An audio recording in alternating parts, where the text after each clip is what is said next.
사랑하는 여러분, 여러분들이 대면 예배를 드리기가 어렵기 때문에 목사님이 이렇게 여러분들에게 영상으로 메시지를 전하려고 하는데요. 여러분들이 영상으로 전하는 메시지이지만 끝까지 함께 잘 듣고 따라와 주시기를 부탁드립니다.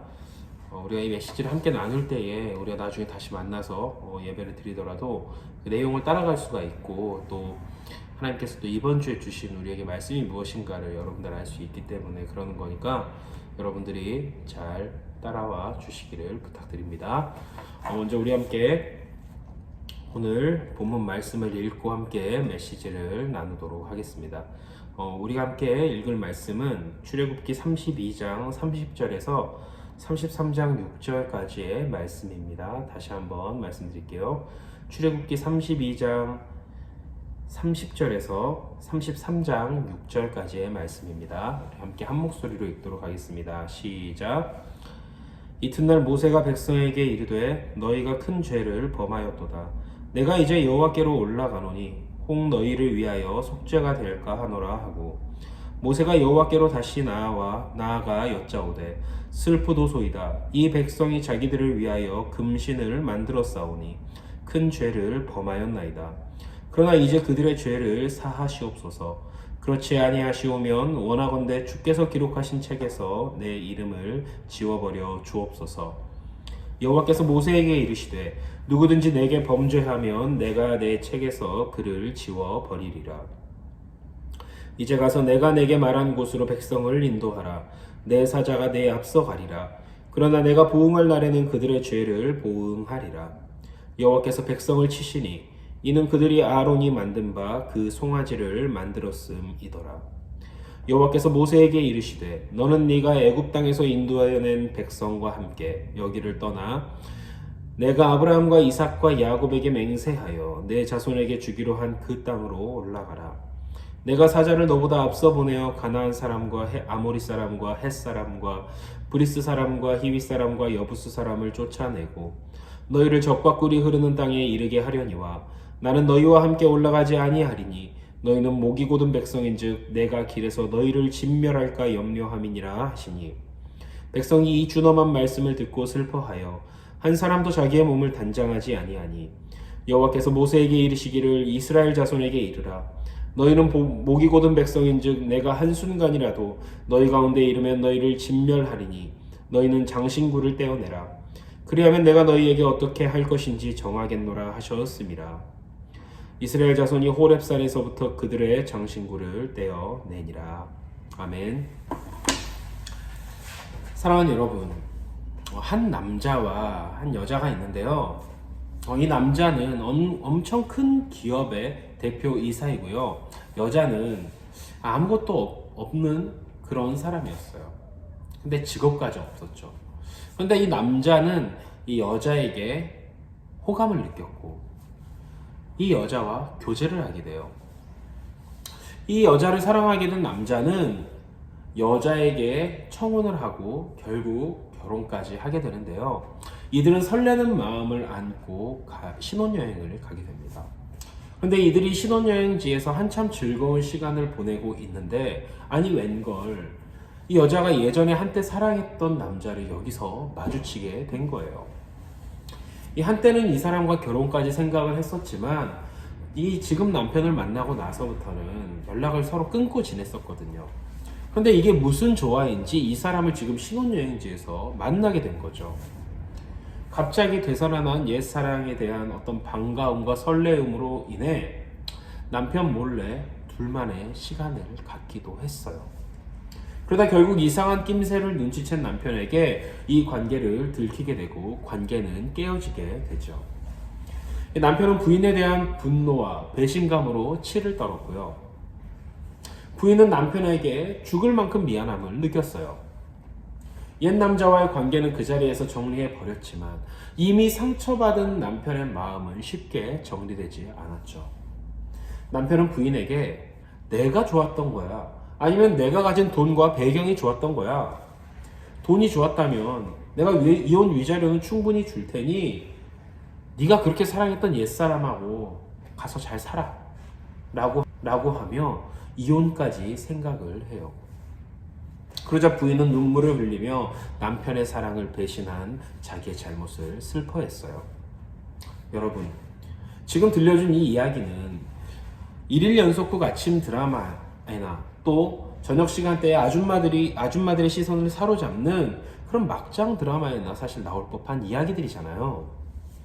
그런데 사실 이런 막장스러운 이야기는 여러분, 우리가 계속 살펴보고 있는 이 이스라엘 백성과 하나님과의 관계에도 심심치 않게 등장하는 이야기이다라는 거예요. 여러분, 우리가 알다시피 이스라엘 백성은 하나님을 버리고 금송아지를 만들어서 신나게 우상 숭배를 했어요. 그 결과 하나님은 이스라엘을 없애버려야겠다라고 생각하셨지만 모세의 중보기도 때문에 참으셨죠. 이스라엘 중에 하나님 편에 섰던 레위인들은 이 이스라엘 공동체 안에 있는 더러운 악을 제거하기 위해서 자기 백성들 중에 3,000명이 되는 사람들을 죽였어요. 이들은 하나님 앞에서 자기 죄를 반성하고 또 돌이키려는 노력을 보여줬던 거죠. 하지만 아직 여러분, 하나님과 이스라엘 백성 사이의 관계 회복이 된 건 아니에요. 하나님이 용서를 해주시고 이스라엘을 받아주셔야만 다시 관계가 회복되는 거니까요.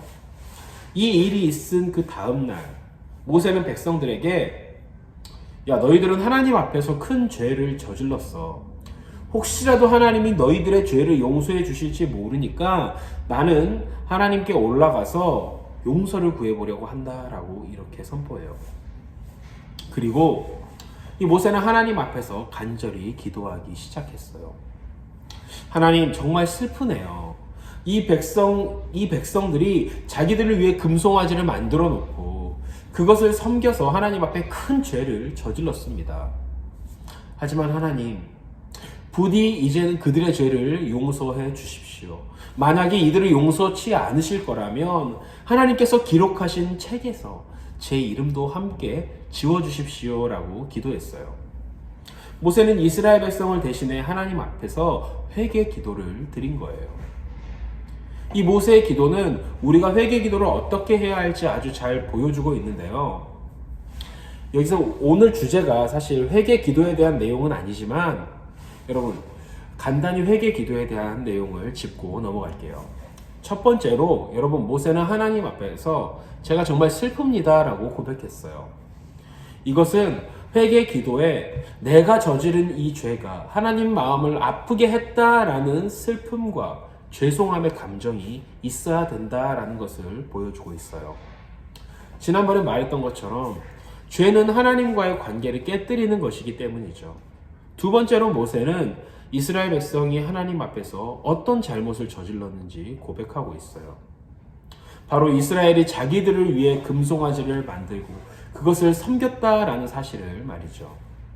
이것은 하나님 앞에서 자기가 저지른 죄가 무엇인지를 구체적으로 자백해야 된다라는 것을 보여줘요.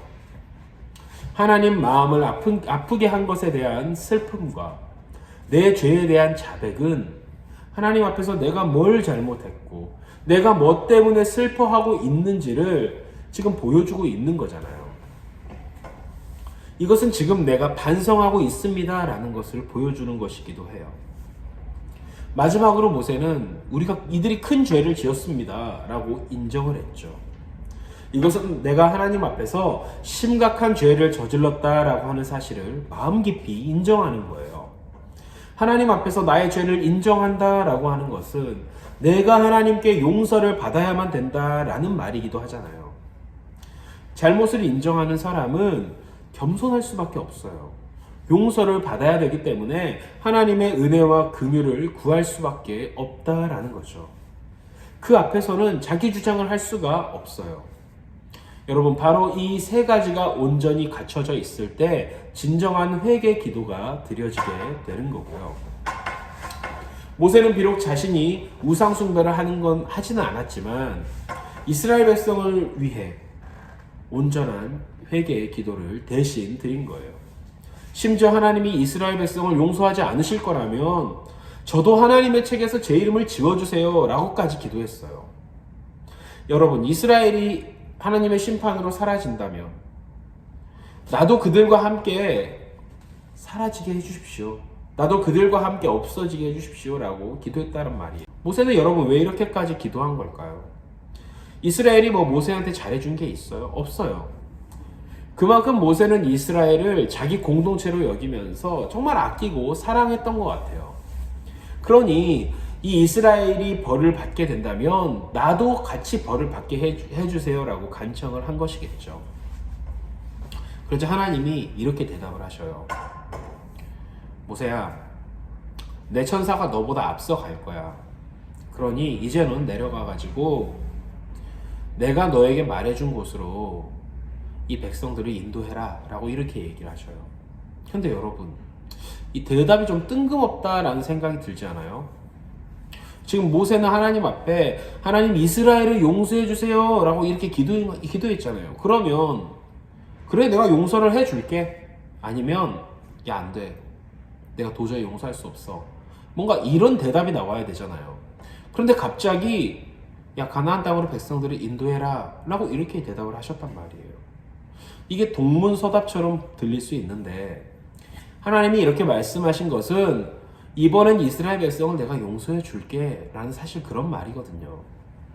이어지는 말씀을 보면 더 확실하게 알 수가 있어요. 하나님은 모세한테 야 모세야, 하지만 내가 얘네들을 벌해야 될 때가 오면 내가 반드시 이스라엘 백성이 지은 죄를 벌할 것이다 라고 말씀을 하셨기 때문이에요. 이번에는 용서하고 내가 넘어가겠지만 다음번에 또 하나님 앞에서 이런 죄를 저지르면 그때는 분명히 벌을 하겠다라는 말이니까요. 이어서 하나님은 모세에게 야 너는 네가 이집트에서 인도해낸 이스라엘 백성들과 함께 여기 떠나. 야 내가 아브라함과 이삭과 야곱에게 그 후손들에게 주겠다 약속한 그 땅으로 올라가라 이제. 이렇게 얘기하셔요. 비록 이스라엘 백성이 우상 숭배를 하면서 하나님하고 맺었던 약속, 언약은 다 깨져버렸지만 하나님은 그 약속을 계속 이어가시기로 하신 거예요. 여러분 사실 하나님 입장에서는 더 이상 지킬 필요가 없는 약속이지만 내가 한번 말한 것은 반드시 지킨다 라는 신실하신 하나님이시기 때문에 이 약속을 끝까지 이어가시는 거죠. 하나님은 야 내가 천사를 너보다 먼저 보내가지고 저 가나안 땅에 살고 있는 가나안 민족, 아모리 민족, 헷 민족, 브리스 민족, 히위 민족, 여부스 민족 얘네 다 쫓아내줄게. 너희를 적과 꿀이 흐르는 아주 좋은 땅으로 인도해 줄 테니까 야 니네 거기 들어가 살아. 그런데 야 하지만 나 너희와 함께 가진 않을 거야. 너희는 목에 기부스를 한 것처럼 아주 오만하고 고집이 센 백성이니 혹시라도 내가 너네를 인도하다가 가는 길에 다 죽여버릴까봐 걱정이 돼서 그래. 하나님 이렇게 말씀을 하셔요. 하나님은 지금 내가 너희 조상들과 한 약속은 반드시 지킬 것이기에 니네가 원하는 대로 그 땅에 들어가게 해줄게. 그렇지만 나 더 이상 너희와는 못 가겠다 라고 지금 하신 거예요. 여러분이라면 어떻게 하겠어요? 하나님이 니네 서울대 들어가게 해줄게. 대신 나는 니네와 함께 하지 않을 거야 라고 한다면 말이에요. 아니면 야 내가 너네한테 100억 줄게. 대신 나는 너네와 같이 안 할 거야. 이렇게 한다면요.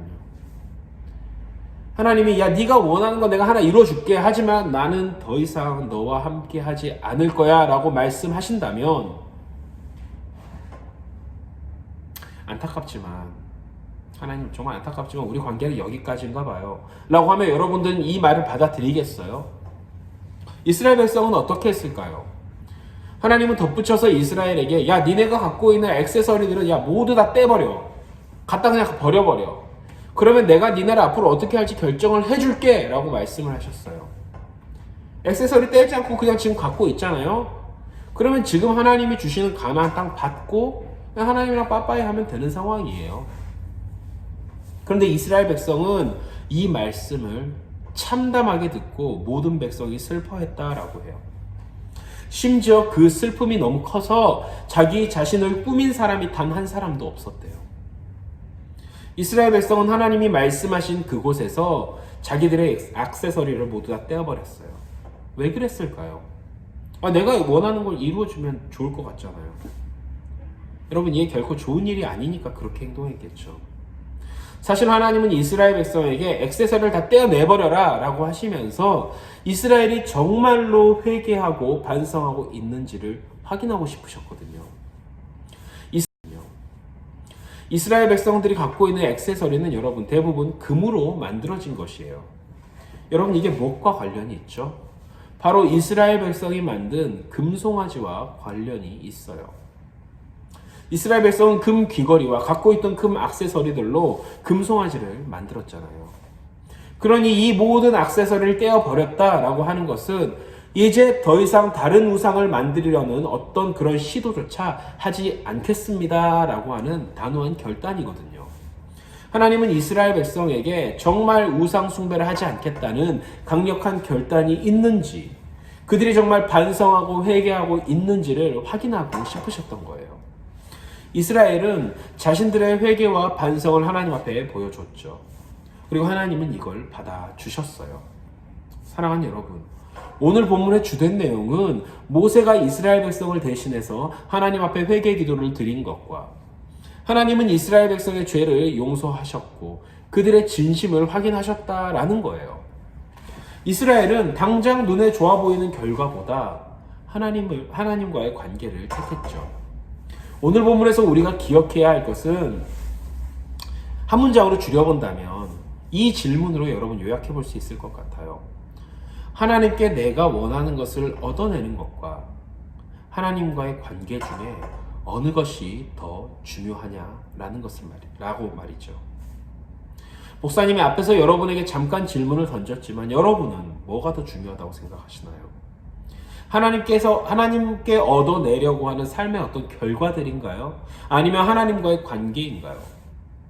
하나님은 우리한테 필요한 것을 여러분 하나님과의 관계 안에서 주시지만 우리는 하나님이 주실 좋은 것들에만 우리 관심을 두기가 너무나 쉬워요. 이것들은 우리가 하나님과 친밀한 관계 안에 있을 때 우리에게 선물처럼 주어진다라고 하는 이 굉장히 중요한 사실을 잊어버릴 때가 많다라는 말이에요.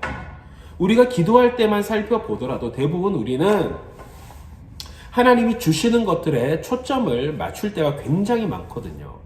좀 더 정확하게 말을 하자면 내가 받고 싶은 것, 내가 얻고 싶은 것들이죠.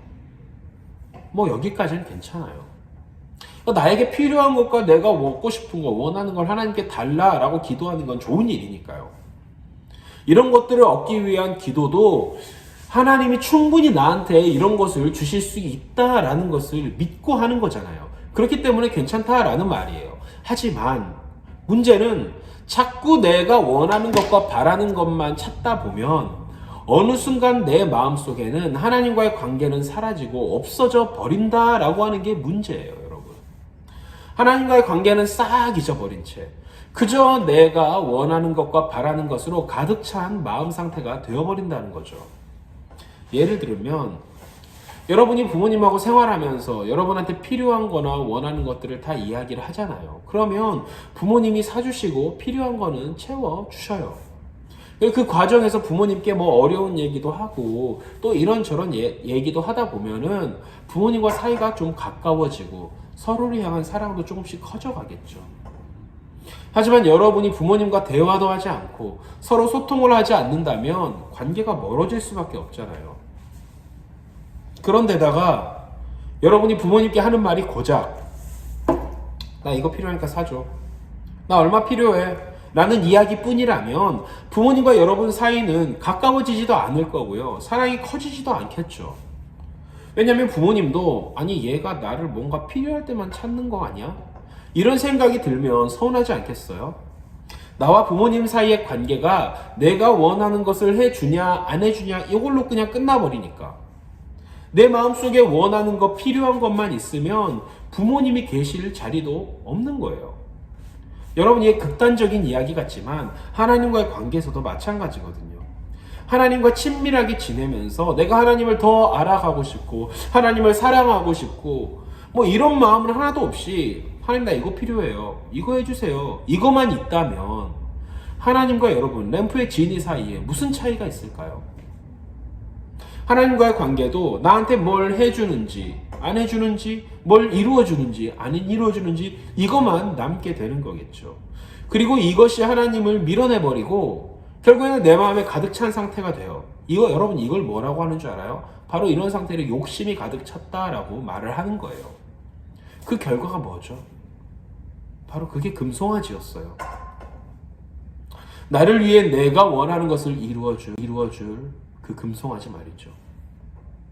예수님이 드신 비유 중에 여러분 탕자의 비유라고 하는 게 있어요. 들어본 적이 있을 거예요. 굉장히 큰 부잣집에 두 아들이 있었어요. 첫째 아들은 비교적 말을 잘 듣고 아버지 일을 잘 도와줬는데 둘째 아들이 문제였어요.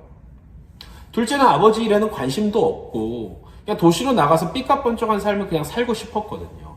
말 그대로 방탕한 자식이었던 거예요. 그래서 너무나 무례하게도 이 아버지에게 아버지 어차피 아버지 죽으면 나한테 물려줄 유산 있잖아요. 그거 지금 나한테 좀 먼저 줘요. 아니 어차피 줄 거 내가 미리 받고 나중에 아버지 죽으면 안 받으면 되잖아. 이렇게 얘기해요. 지금 아버지가 죽었어요. 멀쩡히 살아있잖아요. 그러니까 죽으면 받게 될 아버지 죽으면 나한테 줄 거 지금 미리 줘. 이 얘기하고 하니까 얼마나 새끼예요. 예, 그렇죠. 그런데 이 아버지는 이 방탕한 자식한테 또 유산을 떼줘요. 또 그러니 이놈은 정신을 못 차리고 도시로 나가서 자기 마음대로 막 유흥을 즐기면서 돈을 펑펑 써대기 시작했어요. 뭐 좋은 옷도 사고 뭐 명품도 사고 외제차도 타고 그랬겠죠. 돈을 펑펑 쓰다 보니까 그렇게 많이 들고 나왔던 돈도 어느새 다 바닥이 나서 떨어지기 시작을 해요. 그러니까 이제 어때요? 돈 없으니까 친구들도 하나씩 떠나기 시작하죠. 더 이상 쓸 돈마저 이제 없어진 상황이 와버렸어요. 이제 이 탕자는 뭐라도 하면서 알바라도 하면서 먹고 살아야 될 상황까지 된 거예요. 모두가 떠나고 할 수 있는 것도 아무것도 없는 이 방탕한 자식은 결국 무슨 일을 하냐면 돼지 축사를 돌보는 일을 해요. 그렇게 기세 좋게 나왔던 사람이 가진 모든 것을 다 잃어버리고 돼지 우리를 돌보는 인생이 되어버린 거예요. 그러니 여러분 얼마나 인생이 비참해요. 아버지 집에서 지낼 때는 아버지가 주는 옷 입고 아버지가 주는 음식을 먹으면서 화려하지는 않지만 부족함 없이 편안하게 잘 지내왔거든요. 근데 지금은 돼지 똥이나 치우고 있어요. 그래서 결국 이 탕자는 다시 아버지 집으로 돌아가야겠다. 이런 결심을 하게 돼요. 사랑하는 여러분, 이 비유에서 우리는 아버지와의 관계를 깨뜨리고 자기 만족과 욕심을 따라 집 나와버린 인생이 어떤가 하는 것을 적나라하게 볼 수 있어요. 예수님은 이 비유의 탕자를 하나님을 떠나 자기 마음대로 원하는 것을 하며 사는 사람들에게 빗대어서 말씀하셨는데요. 여러분 그 삶의 결과가 어때요? 처음에는 원하는 걸 마음껏 누리는 행복한 삶을 사는 것 같았지만 결국엔 모든 걸 잃어버리고 비참한 처지가 되어버렸잖아요. 성경에는 여러분 이런 예들이 아주 많아요. 우리가 아는 아담이 그랬죠. 하나님 말씀을 버리고 선악과를 먹어서 죄로 타락해버렸어요. 그래서 에덴 동산에서 쫓겨났죠. 그리고 모든 걸 잃고 죽을 운명이 되었어요. 또 아브라함의 조카 롯도 아브라함을 버리고 더 큰 부자가 되고 싶은 마음에 저 소돔성으로 들어갔죠. 그렇다가 전부 다 불과 유황 침판에 다 없어져 버리고 자기 목숨만 간신히 건졌어요.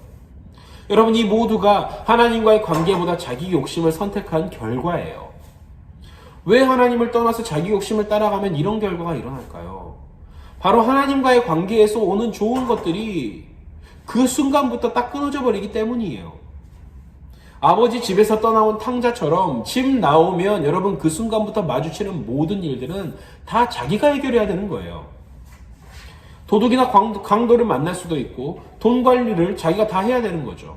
또 생각지 못한 재난이나 어려움을 만나더라도 나 혼자 해결을 해야 돼요. 하지만 아버지 집에 있으면 항상 아버지가 도와주고 필요한 모든 것은 다 챙겨줘요.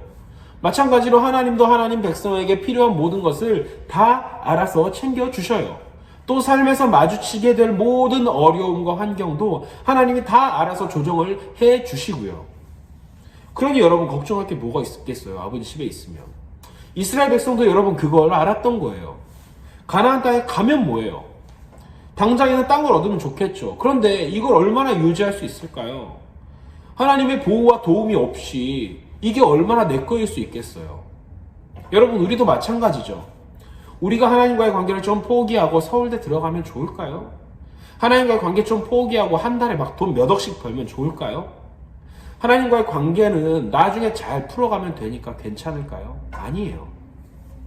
하나님과의 관계를 포기하고 다른 것을 선택한 사람은 자기가 선택한 것에 빠져가지고 하나님 앞으로 돌아오기가 너무 힘들어요.